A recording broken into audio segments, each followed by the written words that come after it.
వ్యవస్థలు నిర్వీర్యం. 2019లో ప్రజావేదిక కూల్చివేతతో మొదలైన విధ్వంస పాలన 10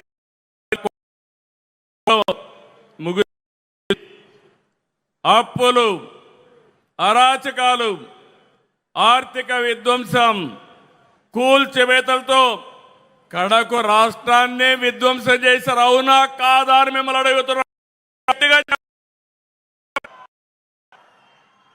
ఇది మనకెప్పుడు గుర్తుండాల్సిన అవసరం ఉంది. కేంద్రం 12 సంవత్సరాల్లో బ్రహ్మాండంగా అభివృద్ధి చేశారు.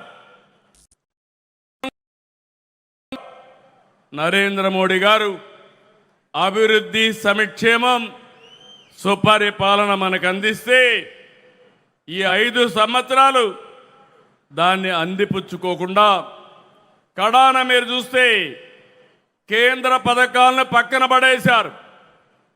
సాగునీటి ప్రాజెక్టులను పాడుపెట్టారు. ఎంత దారుణం అంటే ఇన్వెస్టర్స్ని వేధించి వెంటాడి తరిమేశారు. యువత భవిష్యత్తు పైన దెబ్బకొట్టారు. ఆ రోజు కేంద్రం ఇంటింటికి ట్యాప్ వాటర్ ఇవ్వాలని 27,000 కోట్ల రూపాయలు ప్రాజెక్టు శాంక్షన్ చేస్తే 40% గ్రాంట్ ఇస్తే దాన్ని కూడా ఉపయోగించుకోలేదు. దీంతో కేంద్రం అన్ని పథకాలు నిలిపేసింది. అలాంటి చీకటి పాలన నుంచి మీ అందరినీ చూశాం.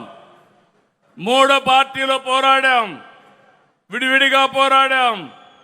ఆ రోజు పోరాడితే మన వాళ్ళందరిపైన ఎక్కడికక్కడ కేసులు పెట్టారు. కొంతమందిని అందరినీ జైల్లో పెట్టారు. ఈ మీటింగ్లో నేను చూస్తున్నాను, ఎంతో మంది బాధితులు ఉన్నారు. అరాచకాలు జరిగాయి. ఆ చీకటి పాలనను తీల్చుకొని ఈరోజు మనందరం కూడా ప్రజాపాలన వచ్చింది.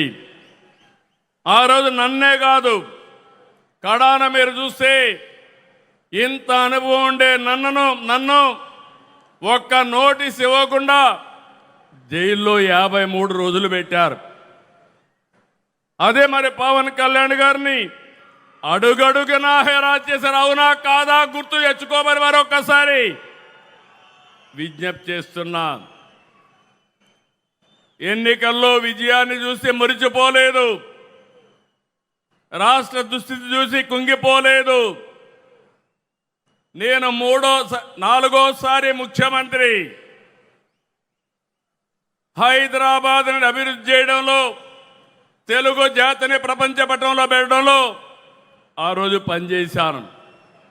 4వ ముఖ్యమంత్రి అయితే ఎంత లోతుకెళ్తే ఎక్కడ చూసినా ఆఘాతాలే, ఎక్కడా నిధులు లేవు, డిపార్ట్మెంట్స్ అన్ని విధ్వంసం అయిపోయినాయి, అధికార యంత్రాంగం నిర్వీర్యమైపోయింది. ఆ రోజు నేను ఒక నిర్ణయం చేసి 7 వైట్ పేపర్లు మీ ముందర పెట్టాను, అన్ని విషయాలు పెట్టాను. ఈ రోజు కూడా 2 ఏళ్ల సందర్భంగా మళ్ళీ విజ్ఞప్తి చేస్తున్నా. మళ్ళీ ఈరోజు ఏమున్నామో అన్ని విషయాలు చెప్తాను. ఇక్కడ దాపరికం లేదు. ఒక ప్రజా ముఖ్యమంత్రిగా, ఈ ప్రజా ప్రభుత్వాన్ని నడిపించే వ్యక్తిగా మీకు అన్ని విషయాలు చెప్తారని ఆంధ్రప్రదేశ్ రాష్ట్రానికి ప్రజలందరికీ విజ్ఞప్తి చేస్తున్నా. మీరు ఆ రోజు తీసుకున్న విజ్ఞత, ఆ విజ్ఞతే డబుల్ ఇంజన్ సర్కార్, ఎన్డీఏ ప్రభుత్వానికి ఓటేసి రాష్ట్రాన్ని గెలిపించిన రాష్ట్ర ప్రజలకి మరొక్కసారి శిరస్సు వంచి మనస్సాక్షిగా నమస్కారాలు తెలియజేస్తున్నా. ఈ రాష్ట్రాన్ని మీరు కాపాడారు. దేశం దూసుకెళ్తా ఉంది. ఆంధ్రప్రదేశ్ రాష్ట్రం విధ్వంసానికి గురైంది. విజ్ఞత చూపించారు. రాజకీయ పార్టీలు సమైక్యంగా పనిచేశారు. ఆ ఫలితమే ఈరోజు ఈ రాష్ట్రాన్ని రక్షించుకోగలిగాం. మళ్ళీ వెంటిలేటర్ పైన ఉన్న రాష్ట్రానికి కేంద్రం ఆక్సిజన్ ఇచ్చి బతికిచ్చిందని చెప్పి కూడా నేను మీకు తెలియజేస్తున్నా. నేను ఒక విషయం చెప్పాలి. రాత్రికి రాత్రి అన్ని చేసేశాం, అన్ని సాధించేశాం అని నేను ఎప్పుడూ చెప్పడం లేదు. ప్రతి ఒక్కరూ ఈ రాష్ట్రంలో గుర్తుపెట్టుకోవాలి.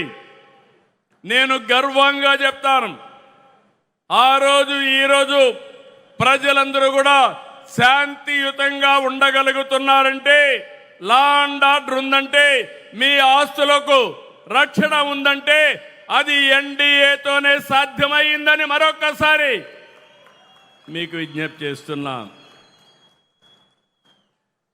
ఈరోజు మీరు చూస్తే విధ్వంసన వ్యవస్థల్ని ఎక్కడికక్కడ మళ్ళీ ఘాట్లో పెట్టే పని చేస్తున్నాం. దీనికి కేంద్రం సహకరించింది.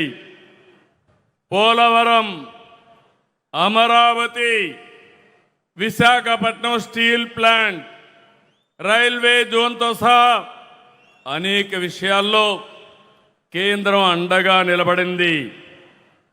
ఇంకో పక్క ఎన్డీఏ పాలనలో ఇటు రాష్ట్రంలో అటు దేశంలో అనేక కార్యక్రమాలు జరుగుతున్నాయి. మీరు ఒక విషయం గుర్తుపెట్టుకోవాలి. నిన్నే నేను చెప్పాను, 21st century belongs to Narendra Modiji. 2001లో ప్రధానమంత్రి అయ్యాడు, 2001లో గుజరాత్లో సీఎం అయ్యాడు, 2014లో ప్రధానమంత్రి అయ్యాడు. 25 సంవత్సరాలుగా వరుసగా ఎన్నికల్లో గెలవడమే కాకుండా ఓటమి ఎరగని నాయకుడు నరేంద్ర మోడీ గారు అని చెప్పి నేను మీ అందరికీ విజ్ఞప్తి చేస్తున్నా.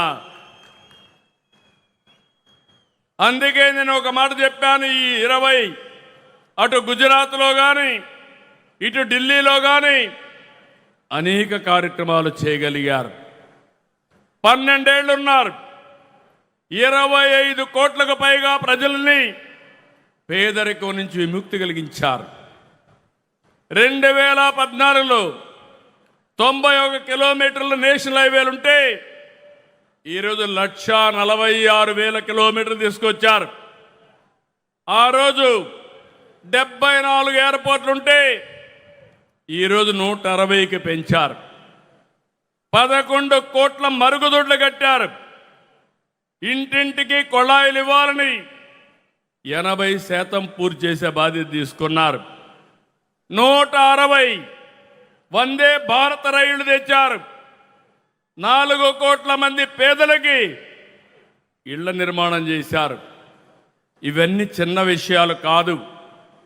ఇటీవల మీరు చూశారు ఆపరేషన్ సింధూర్. కబద్దార్, ఎవరైనా మా జోలుకొస్తే ఏం చేస్తావో చేసి చూపించిన ఘనత నరేంద్ర మోడీ గారిది. ఈ విషయంలోనే కాదు, మీరు ఒక్కసారి గుర్తుపెట్టుకోవాల్సింది అనేక విషయాల్లో చంద్రయాన్, గగన్యాన్ ఇలాంటి విషయాల్లో మన దేశ ప్రతిష్ట పెంచాయి. ఇలాంటి అనేక కార్యక్రమాలు ఇప్పుడు ఆయన చేసిన పనుల వల్ల ప్రపంచంలో మన గౌరవం పెరిగింది, భారతదేశ ప్రతిష్ట పెరిగింది, ఒక నమ్మకం వచ్చింది. 2047కి తిరుగులేని శక్తిగా భారతదేశం తయారవుతుందని మరొకసారి విజ్ఞప్తి చేస్తున్నా.